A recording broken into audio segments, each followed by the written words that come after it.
लोमड़ी अर्थात लापरवाही, दाग की बारी अर्थात मसीही जीवन बिगाड़ना अर्थात हमारा शिकार कर लेना, और चौथा जो बताया वो है उनको पकड़ लेना है अर्थात उन पर कब्जा कर लेना। हालेलुया, उनको अपने वश में कर लेना ताकि हमारे जुबान हमारे जीवन से ना निकले। मैं 4 कारणों को बताया। विश्राम दिन का भय निरंतर न मानना, या हर संडे को कलीसिया में न आना, या प्रभु के भवन में निरंतर न आना, लापरवाही बरतना। चल आज मैं यहाँ चले जाता हूँ, इतना कमा लूंगा, ये हो जाता हूँ, इतना कमा लूंगा।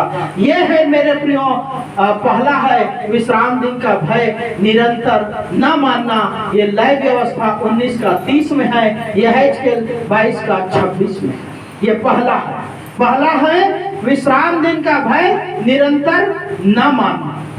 ये छोटी लोमड़िया, ये जो छोटी लोमड़ी है, ये हमारे मसीह जीवन को क्या कर देती है? बर्बाद कर, हमारे मसीह जीवन रूपी दाग की बारी को नष्ट कर देती है। ये पहला है। दूसरा है सीधा सिंपल छोटी सी गाली होती है, लेकिन उसको कई लोग बोलते हैं। मेरे प्रियो, वो गाली एक दिन बढ़ बढ़ के बड़ी हो जाती है और 10 गाली को लेकर आता है और मसीही जीवन रूपी दाग की बारी नष्ट हो जाती है, बिगड़ जाता है। तीसरा है सभ्यता का ना होना, लापरवाह होना, अपने जीवन के प्रति लापरवाह होना, अपने करियर के प्रति लापरवाह होना, अपने दैनिक रोजमर्रा के जीवन के प्रति लापरवाह होना। ऐसा लापरवाह होते हमारा जीवन ही लापरवाही का जीवन अर्थात हम ठट्ठे का पात्र लोगों के लिए बन जाते हैं और हमारा दाग का बारी रूपी मसीह जीवन खत्म हो सकता। चौथा है अशुद्ध काम की चर्चा करना, या अशुद्ध काम की चर्चा आपके जीवन में ना हो, ये है अर्थात अशुद्ध काम की आप चर्चा भी ना करें। अशुद्ध कामों की, अशुद्ध बातों की, अशुद्ध दृश्यों की, अशुद्ध वीडियो की, अशुद्ध कथा कहानियों की चर्चा बिल्कुल भी ना करें। भले ही आप उसका चर्चा करने से आप नरक में तो नहीं जाएंगे, वो इतना छोटा पाप है कि उसके द्वारा आप नरक में तो नहीं जाएंगे, लेकिन मेरे प्रियो हो सकता है उस अशुद्ध काम की चर्चा के द्वारा आप दूसरे को, अपनी आने वाली पीढ़ी को आप क्या कर सकते हैं? प्रभावित कर सकते हैं। उसके मसीही जीवन को आप क्या सकते हैं? चाट सकते हैं।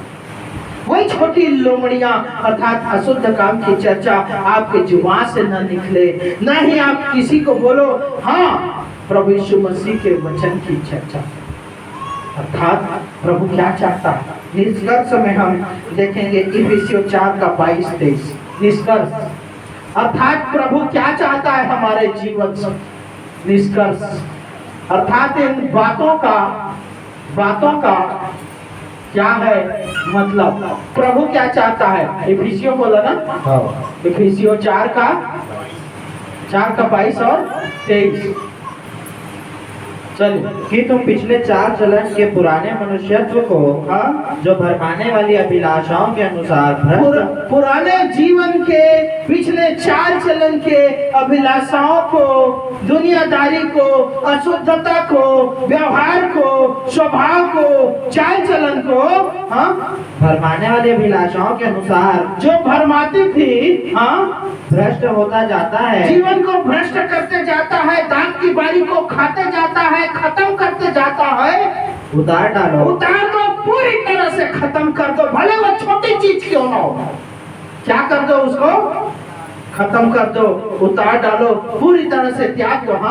और अपने मन के आत्मिक स्वभाव में नए बनते जाओ। हालेलुया। कैसे बनना है? कैसे बनना है? नया बनना है कि नहीं बनना है? नया बनना है कि नहीं बनना है? उसी पुराने जीवन को मत लाओ इधर, मत लाओ। Hallelujah, hallelujah. उस पुरानी आदत को इधर मत लाओ।